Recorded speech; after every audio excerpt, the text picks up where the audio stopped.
जी आज तुमची जास्ती प्रमाणात रखडलेली आहे त्याचं मुख्य कारण तर मला असं हेच वाटतंय. त्यासाठी मी पण पाठपुरावा करेन, पण तुम्ही पण तुमच्या सगळ्या स्तरावरती पाठपुरावा करावा. तसेच नगर परिषद राज्य संवर्गात रिक्त पदे तिथेच म्हणजे सगळे प्रस्ताव पण आमच्याकडे सादर केला तर मला पुढच्या दृष्टीने त्याच्यावरती कारवाई करण्यासाठी सोपं पडेल. तसेच नगर परिषदेची आर्थिक स्थिती जी आहे आज त्याच्यामध्ये असं दिसलेलं असा ध्यानात आलं की प्रलंबित मालमत्ता कर आकारणी मोहीम निश्चित कालमर्यादेत पूर्ण करावी.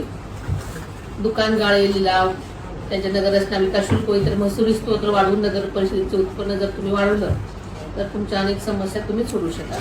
हे आहे तरी सुद्धा स्वच्छ भारत मिशन 2.0 व जिल्हा वार्षिक योजनेतून आवश्यक नवीन कचरा वाहने खरेदीसाठी आपण तातडीने प्रस्ताव मागवावा. 15व्या वित्त आयोगामधून निधीतून सक्षम व अनुभवी तंत्रज्ञानाची